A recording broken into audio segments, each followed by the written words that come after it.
Please stand. Thank you. Thank you. Good afternoon. Before I take questions, I want to give you a progress report to the nation on where we stand 65 days into office here, on vaccinations and a few other top priorities for the American people. First, on vaccinations. On December 8th, I indicated that I hope to get 100 million shots in people's arms in my first 100 days. We met that goal last week by day 58, 42 days ahead of schedule. Now today I'm setting a second goal, and that is we will, by my 100th day in office, have administered 200 million shots in people's arms. That's right, 200 million shots in 100 days. I know it's ambitious, twice our original goal, but no other country in the world has even come close, not even close to what we are doing. I believe we can do it. And today, we made a historic investment in reaching the hardest hit and the most vulnerable communities, the highest risk communities, as a consequence of the virus, by investing an additional $10 billion in being able to reach them. I also set a goal before I took office of getting a majority of schools in K through 8 fully open in the first 100 days. Now, thanks to the enormous amount of work done by our administration, educators, parents, local, state education officials, and leaders, recent Department of Education survey shows that nearly half of the K through 8 schools are open now full-time, 5 days a week for in-person learning. Not yet a majority, but we're really close, and I believe in the 35 days left to go, we'll meet that goal as well. As of yesterday, more than 100 million payments of $1,400 have gone into people's bank accounts. That's real money in people's pockets, bringing relief instantly almost. And millions more will be getting their money very soon. One final note. Since we passed the American Rescue Plan, we're starting to see new signs of hope in our economy. Since it was passed, a majority of economic forecasters have significantly increased their projections on the economic growth that's going to take place this year. They're now projecting it will exceed 6%, a 6% growth in GDP. And just this morning, we learned that the number of people filing for weekly unemployment insurance fell by nearly 100,000 persons. It's the first time in a year the number has fallen below the pre-pandemic high. So there are still too many Americans out of work, too many families hurting, and they still have a lot of work to do. But I can say to you, the American people, help is here and hope is on the way. Now I'll be happy to take your questions. Zeke, the Associated Press. Thank you, Mr. President. You mentioned your progress on COVID-19. I'd like to ask you about some of the other issues facing your presidency. One of the defining challenges you face in the coming months is how to deliver on your promise to Americans on issues like immigration reform, gun control, voting rights, climate change. All of those right now are facing stiff, united opposition from Republicans on Capitol Hill. How far are you willing to go to achieve those promises that you made to the American people? Well, I'm good. Look, when I took office, I decided that it was a fairly basic, simple proposition, and that is I got elected to solve problems. And the most urgent problem facing the American people, I stated from the outset, was COVID-19 and the economic dislocation for millions and millions of Americans. And so that's why I put all my focus in the beginning. There are a lot of problems, but all my focus on dealing with those particular problems.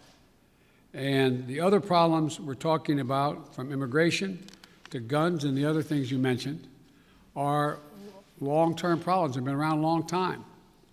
And what we're going to be able to do, God willing, is now begin one at a time to focus on those as well. And whether it's immigration or guns or a number of other problems that face the country.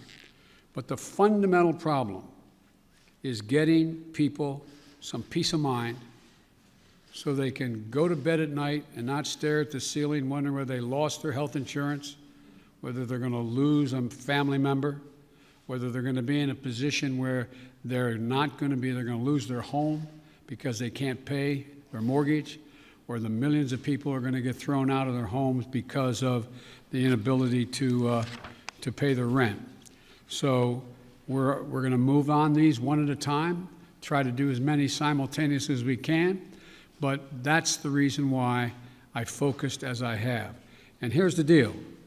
I think my Republican colleagues are going to have to determine whether or not we want to work together, or they'll decide that the way in which they want to proceed is to just decide to divide the country, continue the politics of division. But I'm not going to do that. I'm just going to move forward and take these things as they come. And just to follow up, Mr. President, can your presidency be a success if you can't make progress on those four challenges: climate change, immigration reform, gun control, voting rights? Well, I plan on making progress on all of them, but that's going to be for the American people to decide. I think, I doubt whether, maybe you did, maybe others did. I thought, many of you thought there was no possibility of my getting the plan I got passed without any Republican votes. Pretty big deal. Got passed. Growing the economy. People's lives are changing. So let's see what happens. All I know, I've been hired to solve problems, not create division. Okay, how about Yamiche? Thanks so much, Mr. President. You've said over and over again that immigrants shouldn't come to this country right now. This isn't the time to come. That message is not being received. Instead, the perception of you that got you elected as a moral, decent man is the reason why a lot of immigrants are coming to this country and entrusting you with unaccompanied minors.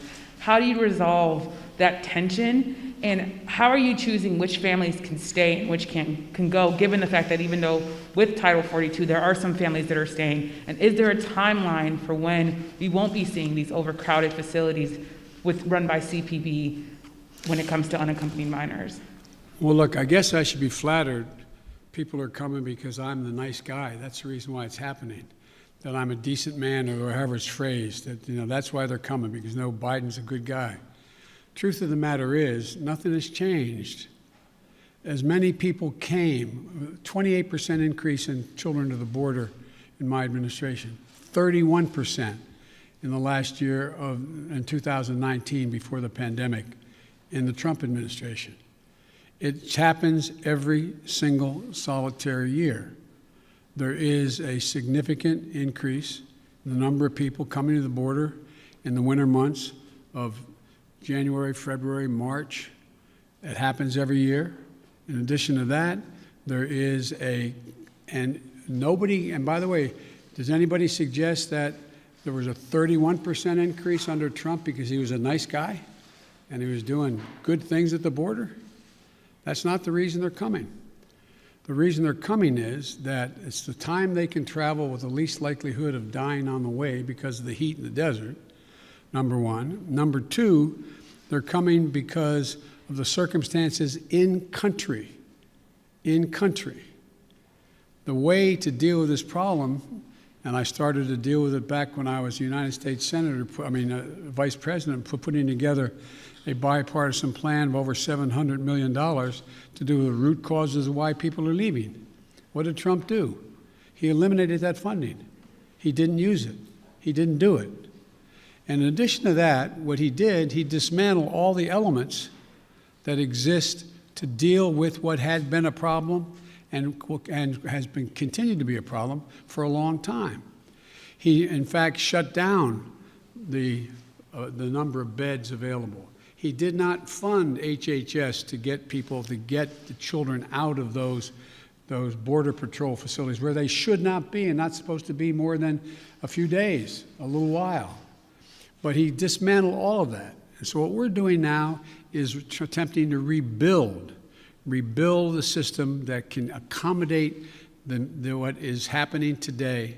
And I'd like to think it's because I'm a nice guy, but it's not. It's because of what's happened every year. Let me say one other thing on this.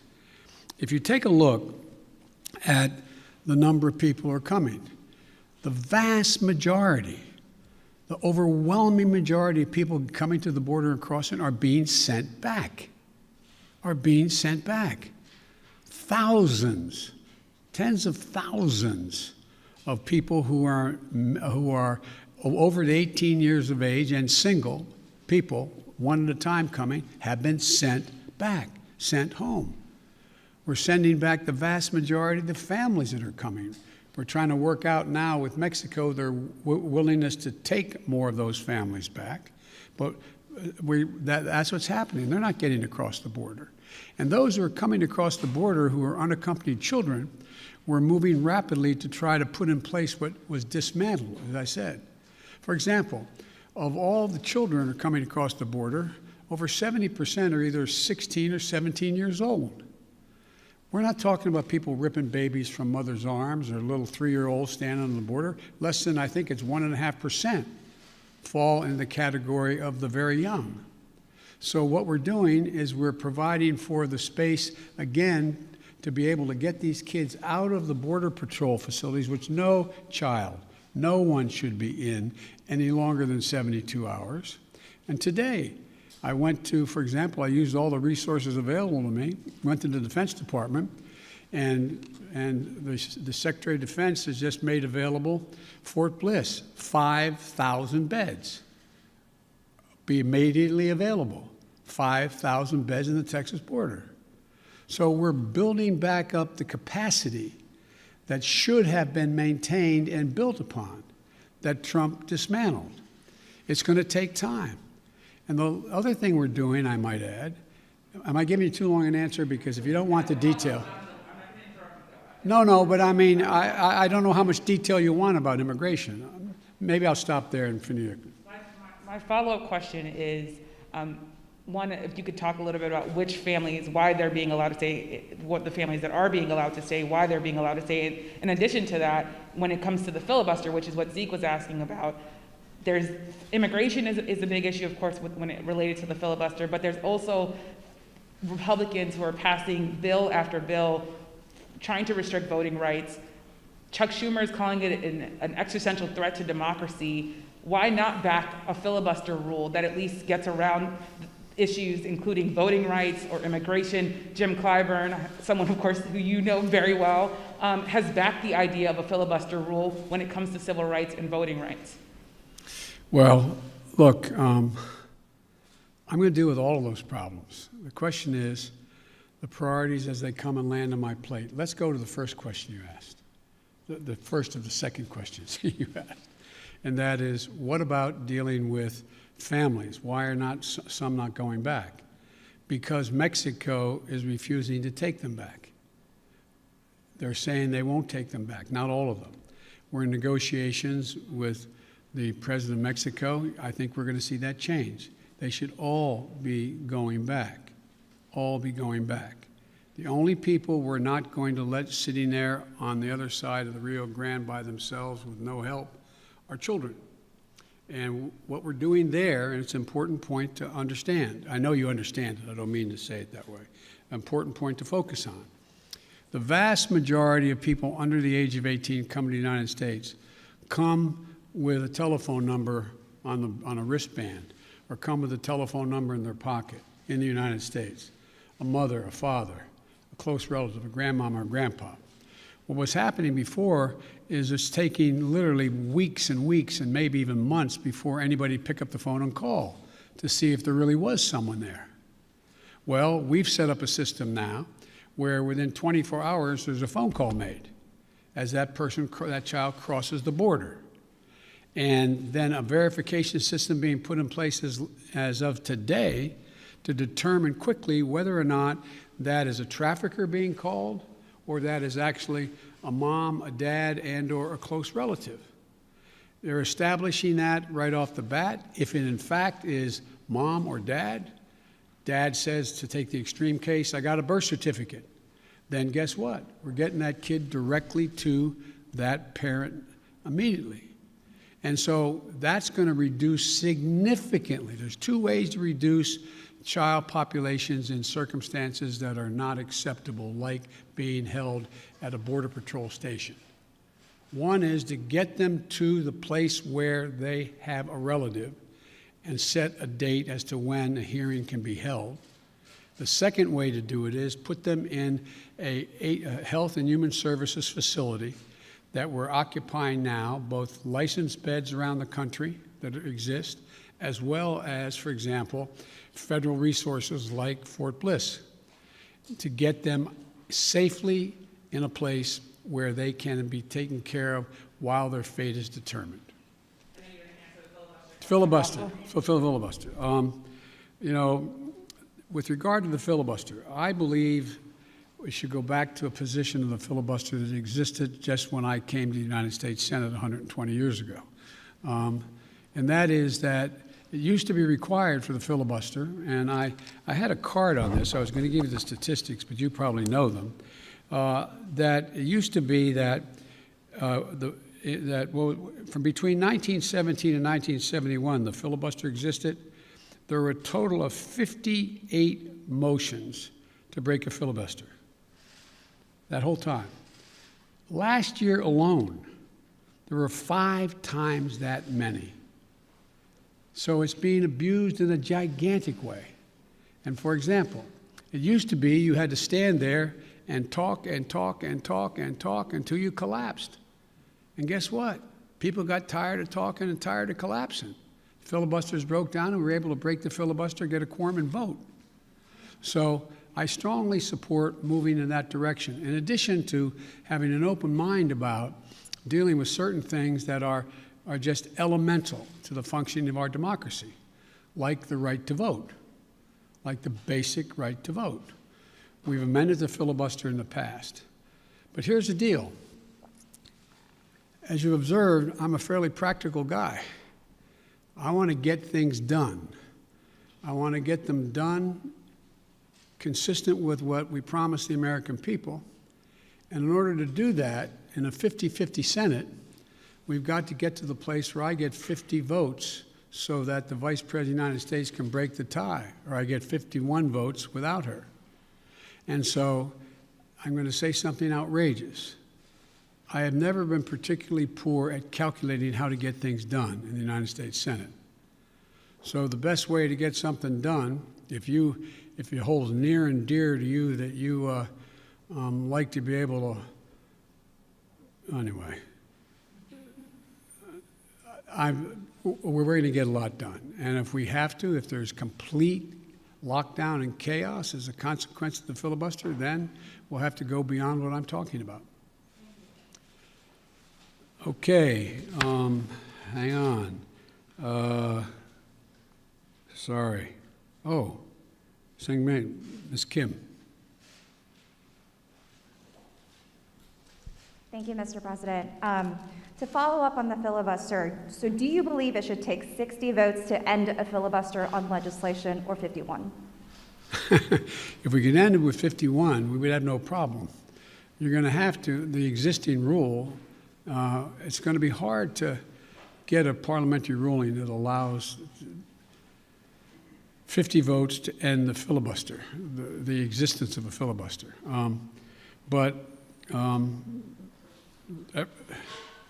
It's not my expertise in what the parliamentary rules and how to get there are, but our preoccupation with the filibuster is totally legitimate. But in the meantime, we got a lot we can do while we're talking about what we're going to do about the filibuster. Let me get here. Okay. Cecilia Vega. I'd like to circle back to immigration, please. You just listed the reasons that people are coming, talking about in-country problems, saying that it happens every year. You blamed the last administration. Sir, I just got back last night from a reporting trip to the border where I met 9-year-old Josel, who walked here from Honduras by himself, along with another little boy. He had that phone number on him, and we were able to call his family. His mother says that she sent her son to this country because she believes that you are not deporting unaccompanied minors like her son. That's why she sent him alone from Honduras.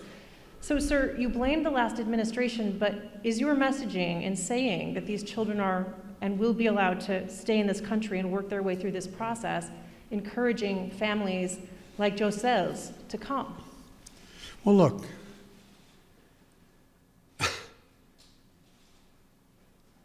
the idea that I'm going to say, which I would never do, if an unaccompanied child ends up at the border, we're just going to let him starve to death and stay on the other side. No previous administration did that either, except Trump.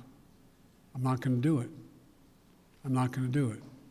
That's why I've asked the Vice President of the United States yesterday to be the lead person on dealing with focusing on the fundamental reasons why people leave Honduras, Guatemala, El Salvador in the first place. It's because of earthquakes, floods.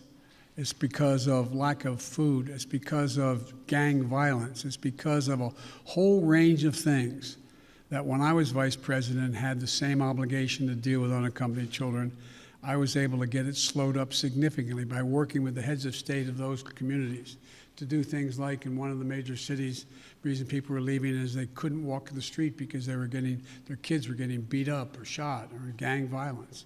Well, what I was able to do is not give money to the head of state because so many are corrupt, but I was able to say, okay, you need lighting in the streets to change things? I'll put the lighting in. We got a contractor. We got the type of lighting. We paid directly to the contractor, did not go through the government. And violent crime significantly was reduced in that city. Fewer people sought to leave. When this hurricane occurred, the 2 hurricanes, instead of us going down and helping in a major way so that people would not have a reason to want to leave in the first place because they didn't have housing or water or sustenance, we did nothing. We're going to do a lot in our administration. We're going to be spending that $700+ million a year to change the life and circumstances of why people leave in the first place. That mother did not sit around on the kitchen table and say, you know, I got a great idea. Way I'm going to make sure my son gets taken care of is I'm going to put him, how old was he or she?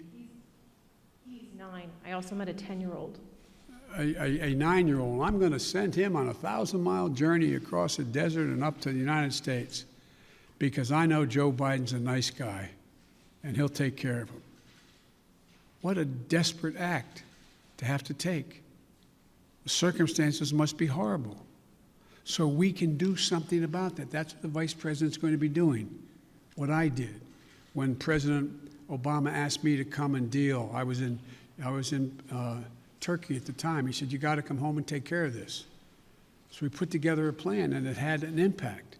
And so the question here is how we go ahead and do this, what we do. There's no easy answer.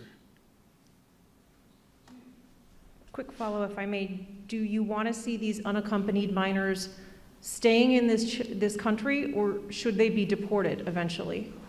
Well, the judgment has to be made whether or not, in this young man's case, he has a mom at home. There's an overwhelming reason why he'd be put in a plane and flown back to his mom.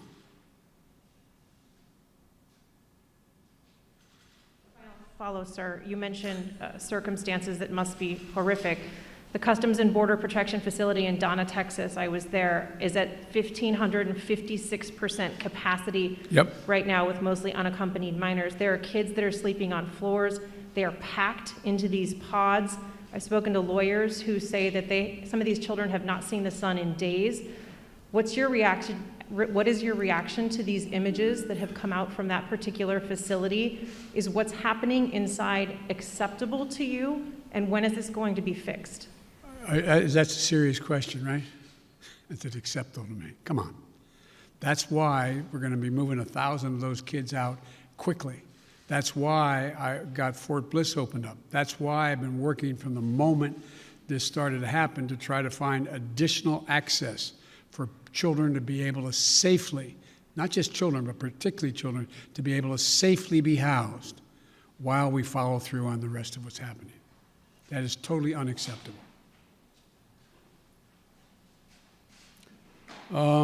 Ken. Thank you, Mr. President.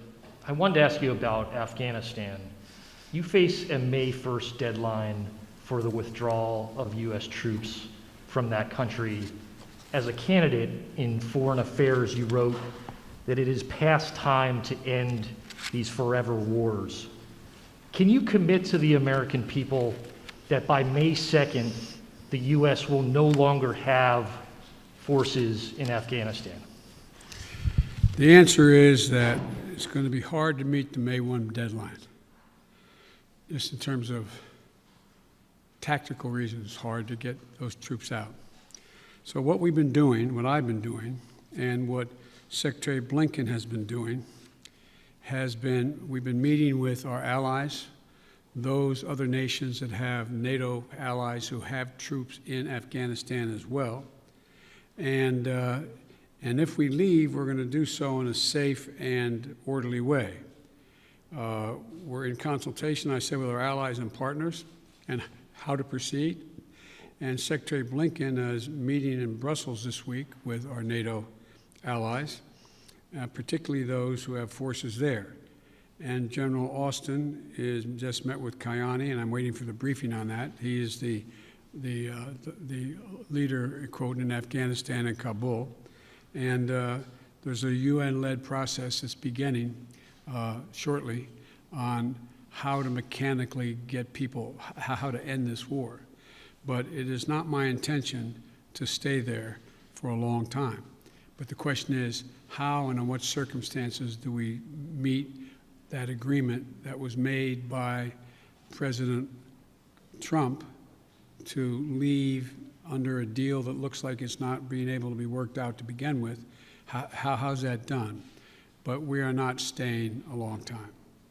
You just said if we leave. Do you think it's possible that We will leave. The question is when we leave. Do you believe, though, it's possible we could have troops there next year? I can't picture that being the case.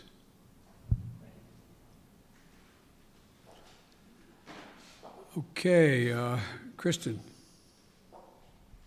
Thank you very much, Mr. President. Given the conditions that were just laid out at the migrant facilities at the U.S. border, will you commit to allowing journalists to have access to the facilities that are overcrowded moving forward? I will commit when my plan very shortly is underway to let you have access to not just them, but to other facilities as well. How soon will journalists be able to have access to the facilities? We've obviously been allowed to be inside one, but we haven't seen the facilities in which children are packed together to really give the American people a chance to see that. Will you commit to transparency on this issue? I will commit to transparency, and as soon as I am in a position to be able to implement what we're doing right now. And one of the reasons I haven't gone down, I have all my chief folks have gone down, is I don't want to become the issue. I don't want to be, bringing all the Secret Service and everybody with me to get in the way. So this is being set up, and you'll have full access to everything once we get this thing moving. Okay, just to be clear, how soon will that be, Mr. President? I don't know, to be clear. Responsibility for everything that's happening at the border now. I hear you talking a lot about the past administration. You decided to roll back some of those policies. Did you move too quickly to roll back what? I'm sorry? Policies. Did you move too quickly to roll back some of the executive orders of your predecessor? First of all the policies that are underway were not helping at all. Did not slow up the amount of immigration and as many people coming. And rolling back the policies of separating children from their mothers, I make no apology for that. Rolling back the policies of remain in Mexico, sitting on the edge of the Rio Grande in a muddy circumstance with not enough to eat. I make no apologies for that. I make no apologies for ending programs that did not exist before Trump became president, that have an incredibly negative impact on the law, international law, as well as on human dignity. And so I make no apologies for that. To ask you about foreign policy, Mr. President. Overnight, we learned that North Korea tested 2 ballistic missiles. What, if any, actions will you take, and what is your red line on North Korea? Let me say that, number one, UN Resolution 1718 was violated by those particular missiles that were tested, number one. We're consulting with our allies and partners, and there will be responses if they choose to escalate. We will respond accordingly. But I'm also prepared for some form of diplomacy, but it has to be conditioned upon the end result of denuclearization. So that's what we're doing right now, consulting with our allies. Just very quick follow-up. You only got another hour now, okay?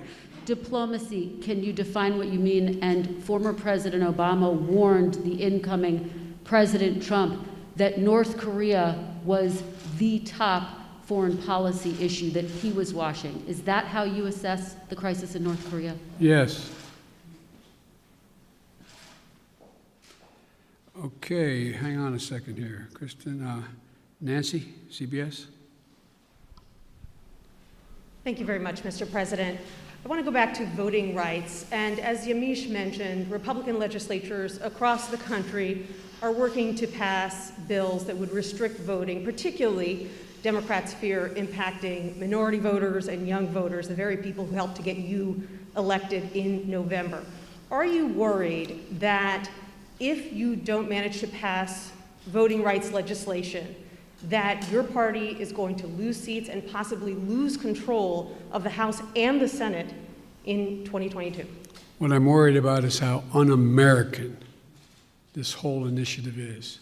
It's sick. It's sick. Deciding in some states that you cannot bring water to people standing in line, waiting to vote. Deciding that you're going to end voting at 5 o'clock when working people are just getting off work. Deciding that there will be no absentee ballots under the most rigid circumstances. It's all designed, and I'm going to spend my time doing 3 things. 1, trying to figure out how to pass the legislation passed by the House, number 1. Number 2, educating the American public. The Republican voters I know find this despicable. Republican voters, the folks outside this White House. I'm not talking about the elected officials. I'm talking about voters.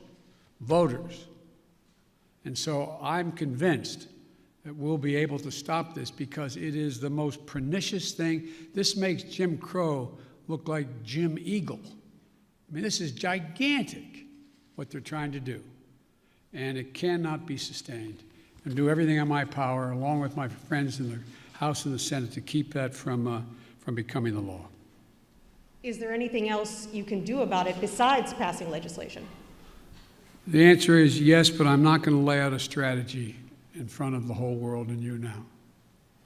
Then, on a related note, have you decided whether you are going to run for re-election in 2024? You haven't set up a re-election campaign yet, as your predecessor had by this time. My predecessor needed to. My predecessor. Oh, God, I miss him. No, the answer is yes. My plan is to run for re-election. That's my expectation. And then on one other note, on bipartisanship, your old friend, Mitch McConnell, says you have only spoken to each other once since you took office, and that you have moved far left since taking office. Do you see it the same way he does? Have you rejected bipartisanship? No, I haven't at all. I've been meeting. When's the last time a president invited the opposite party down at least a half a dozen times to talk about issues, everything from how we work. We're working with a group of 20 members of the Senate right now and House on how we reestablish our ability to make computer chips, and how we get ahead of the game, how we can work together. We're working together on a bunch of things. But look, I know Mitch well. Mitch knows me well. I would expect Mitch to say exactly what he said.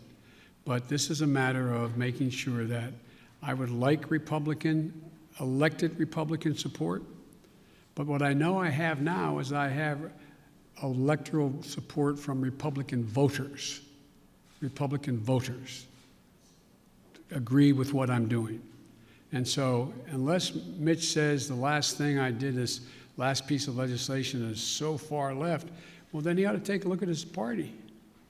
Over 50% of them must be over that edge as well, because they support what I did. Okay, where am I here? Let me see. Caitlin? Thank you very much, Mr. President. I have a question for you, but first, I'd like to follow up on a question from Yamiche, and that's on the filibuster. That counts as a question, but go ahead. Okay, I'll make it quick. It's a quick question. You can. Regarding the filibuster, at John Lewis's funeral, President Barack Obama said he believed the filibuster was a relic of the Jim Crow era. Do you agree? Yes. If not, why not abolish it if it's a relic of the Jim Crow era?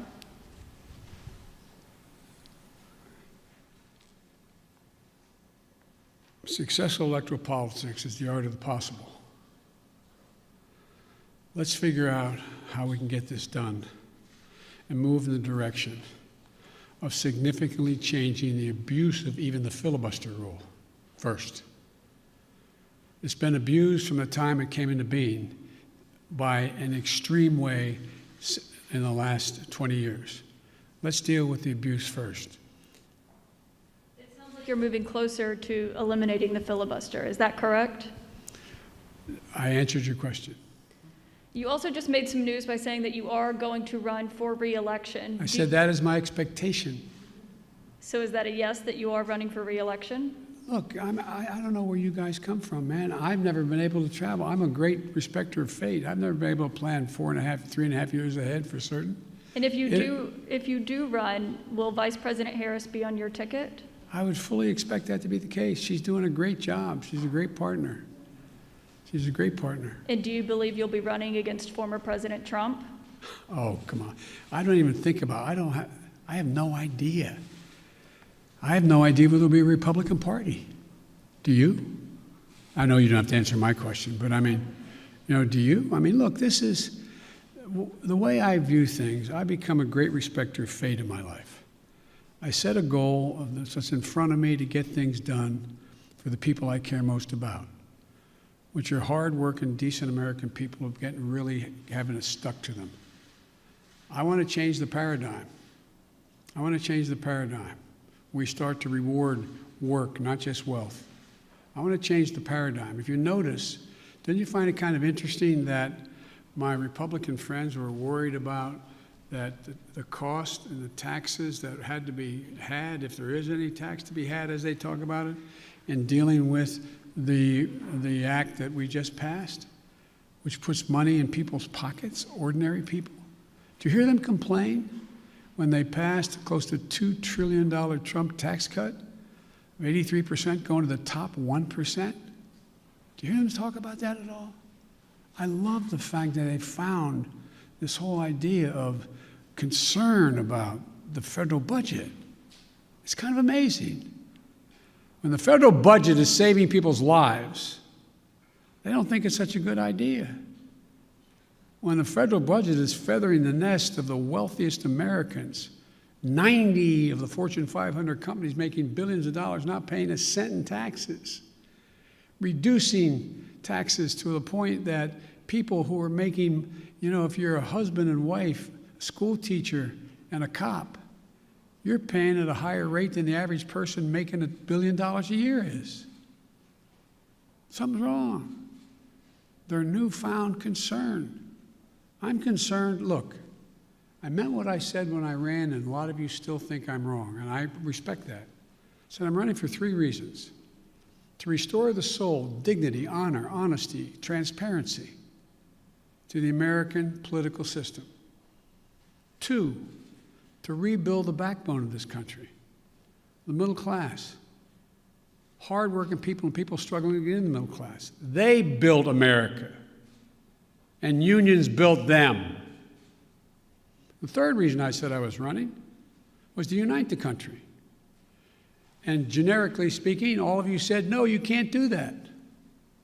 Well, I've not been able to unite the Congress, but I've been uniting the country based on the polling data. We have to come together. We have to.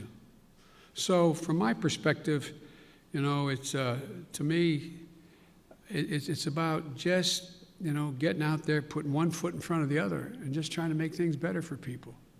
Just hard-working people.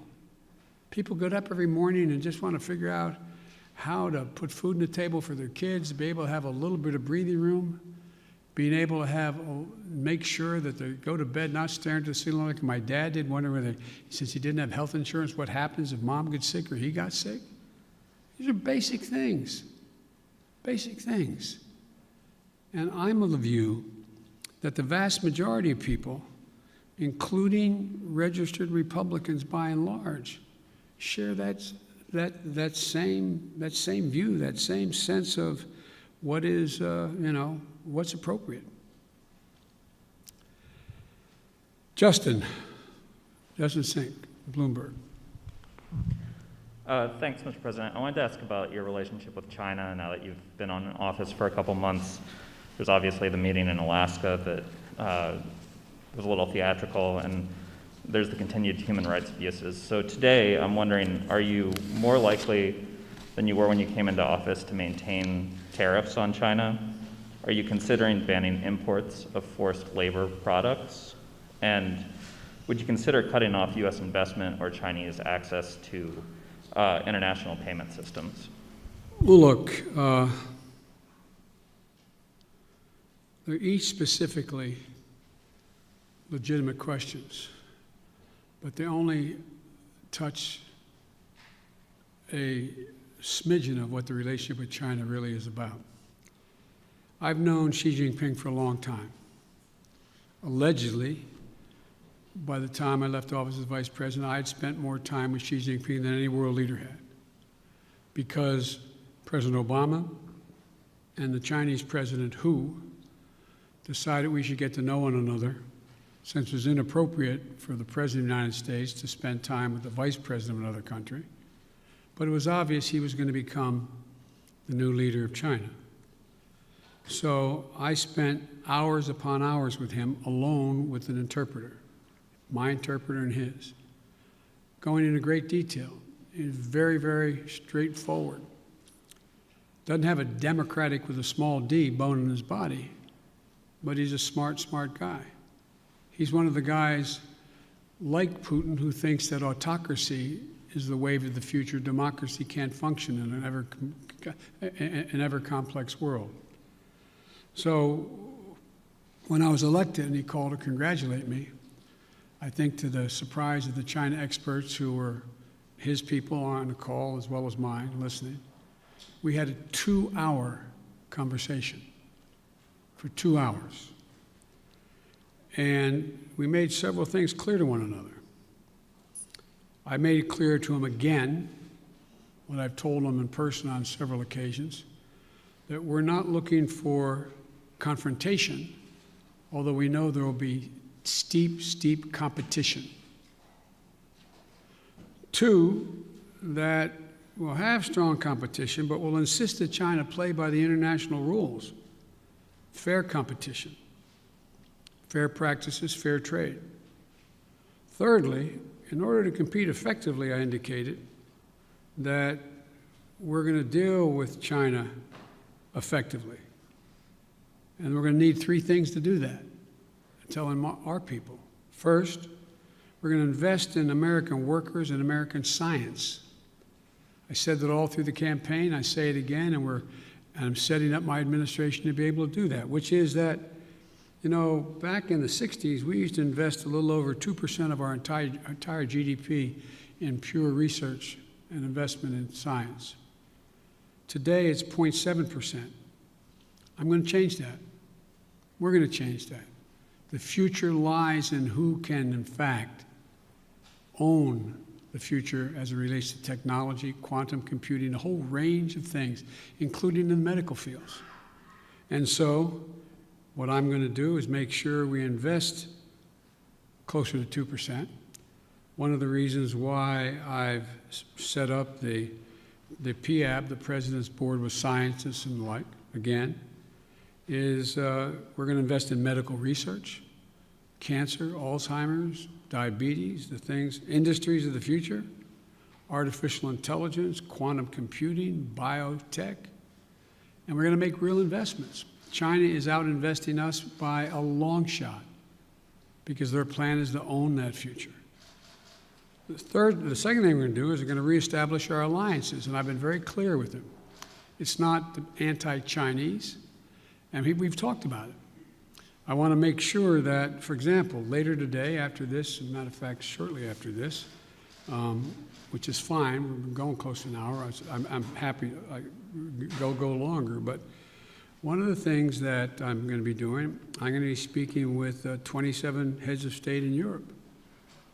And very shortly, I think within the next hour or so, I don't know the exact time.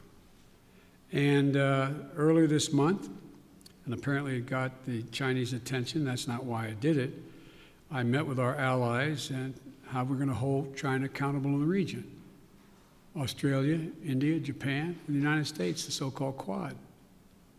Because we have to have democracies working together.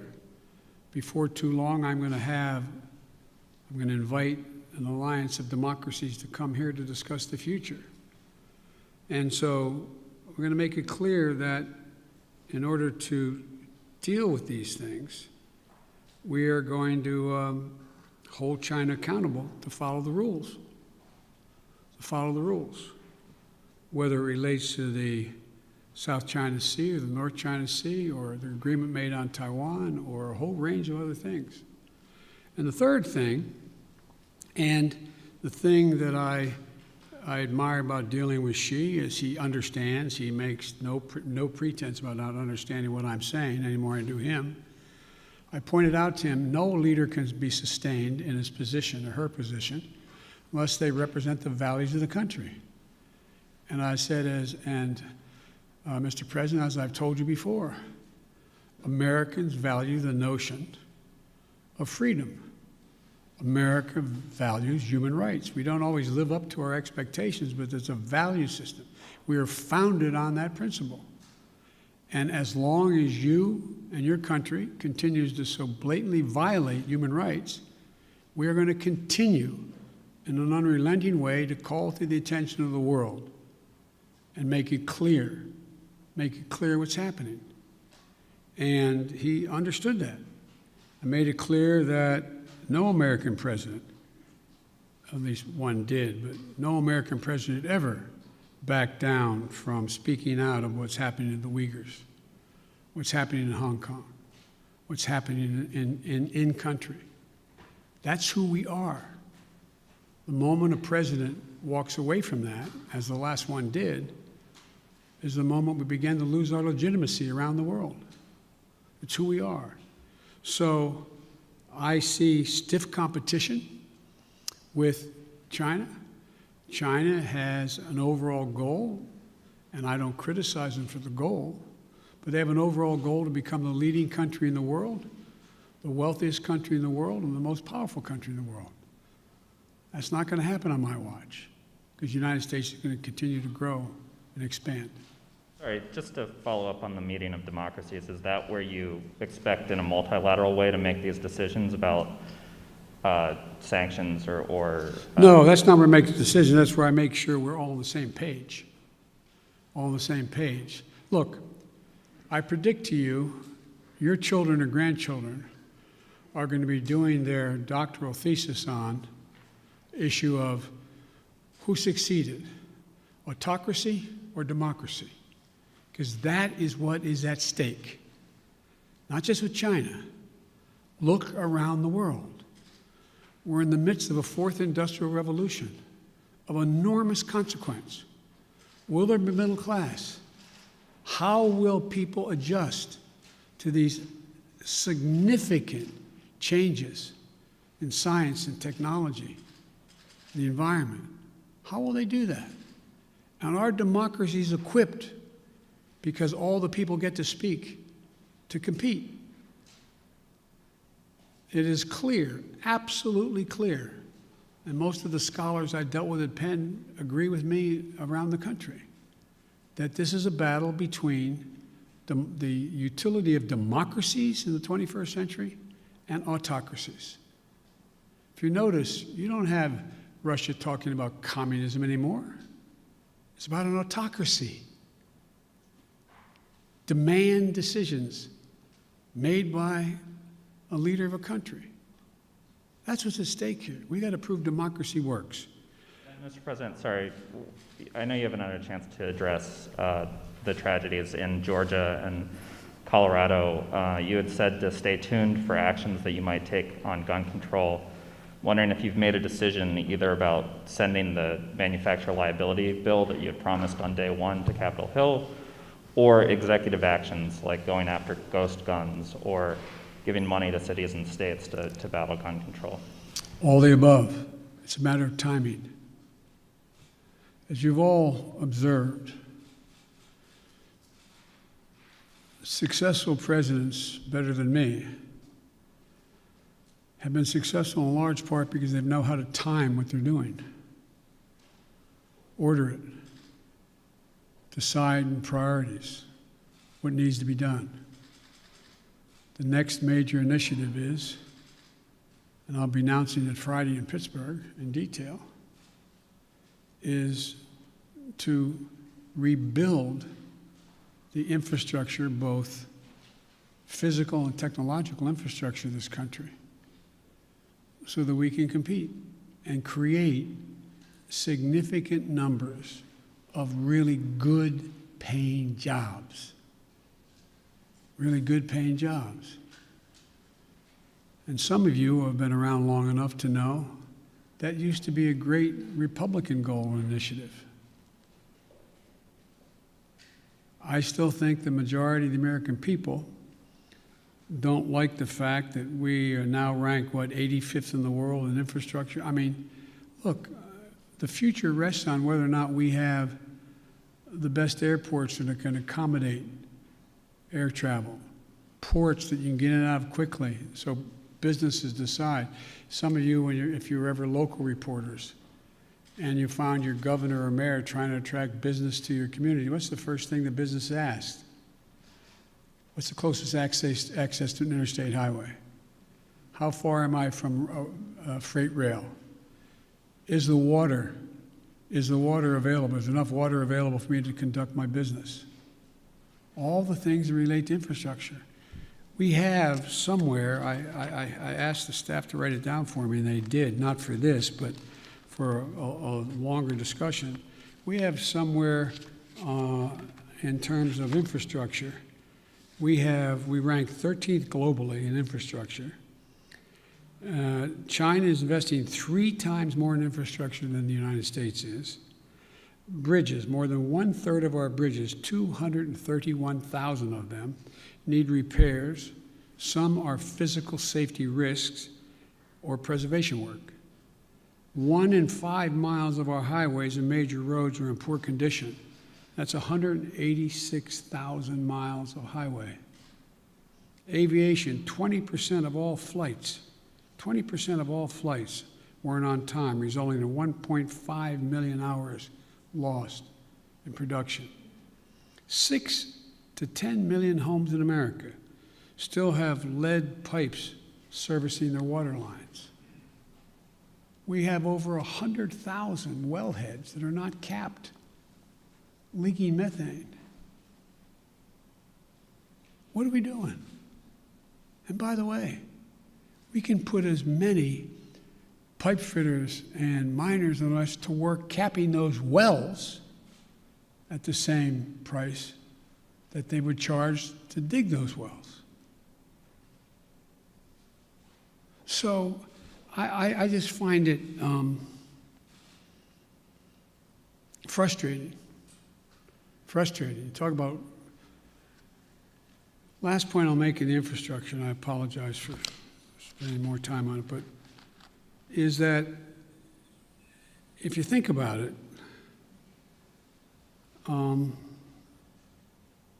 it's the place where we will be able to significantly increase American productivity, at the same time providing really good jobs for people.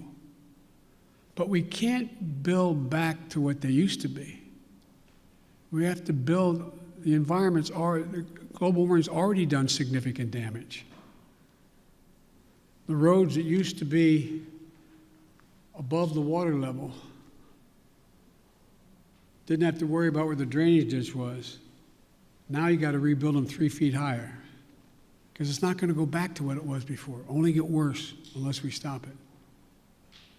There's so much we can do. Look at all the schools in America. Most of you live in the Washington area now, but in your hometowns, I don't know where you're all from. How many schools where the kids can't drink the water out of the fountain? How many schools are still in a position where there's asbestos? How many schools in America we're sending our kids to don't have adequate ventilation? How many homes, buildings, office complexes are wasting billions of barrels of oil over time because they can't hold in the heat or the air conditioning because it leaks through the windows that are so porous and the connections? It's amazing.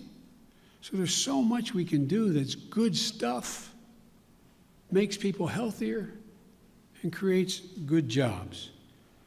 And I think that I got one more question here. And Janet from Univision. Thank you, Mr. President. We too have been reporting at the border, and just like Cecilia, we ran into a pair of siblings who came in on Monday, were detained by CBP, had the phone number for their mother who lives in the U.S. We have contacted the mother. That's the only way they know her kids are here, because CBP today, Thursday, has not contacted that mother. So when can we expect your promise of things getting better with contacting and expediting? Well, they're already getting better, but they're going to get they're going to a whole hell of a lot better real quick, or we're going to hear some people leaving. Okay? We can get this done. We're going to get it done. I had a long meeting with the entire team and several cabinet level officers the other night. We're going to be moving within the next week over 100,000, 1,000 people out of the Border Patrol into safe, secure beds and facilities. We're going to significantly ramp up. We're already out there contacting everyone from getting some of the employees at HHS. There's a lot of them doing other things and move them into making those calls. We're in the process of rearranging and providing for the personnel needed to get that done. But I admire the fact that you were down there, you're making the calls yourself. It's real. The next thing that has to happen, though, as you well know, there have to be some certitude that this is actually mom, dad, or whomever. And there's ways to do that. There's ways to do that, a little bit like determining whether or not you got the right code for your credit card. What was your dog's name, kind of thing. I'm being a bit facetious, but not really. And also seeking harder data from DNA to birth certificates, which takes longer. So I want to do this as quickly, as humanly possible, and as safely as possible. As you well know, treating the root causes in Latin America doesn't change things overnight. How do you realistically and physically keep these families from coming to the U.S. when things will not get better in their countries right away? Well, I can't guarantee that, but I know, that old thing, the journey of 1,000 miles starts with the first step. You know as well as I do. You cover it. You have it's not like somebody sitting on a hand-hewn table in Guatemala, somewhere in Mexico or in Guadalupe saying, I got a great idea. Let's sell everything we have. Give it to a coyote.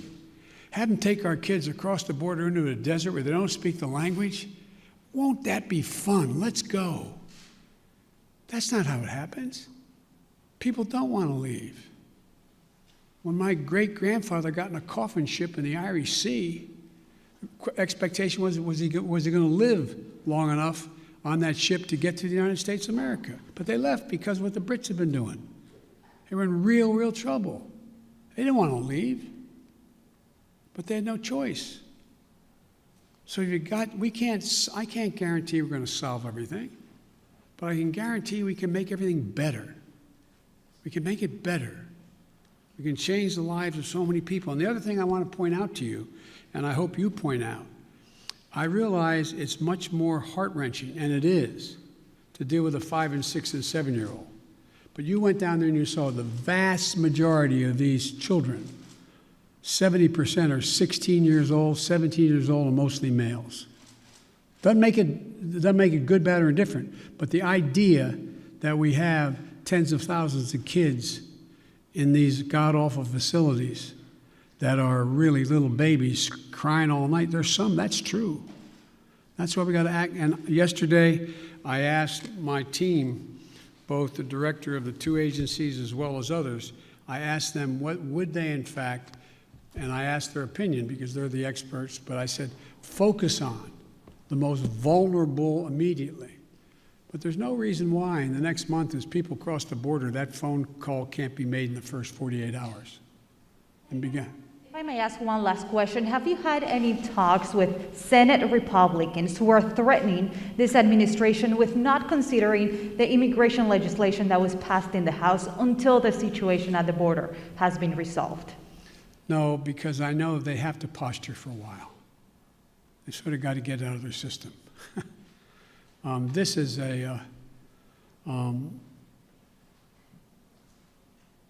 but I'm ready to work with any Republican who wants to help solve the problem or make the situation better. But folks, I'm going. Thank you very, very much. I appreciate it. Thank you.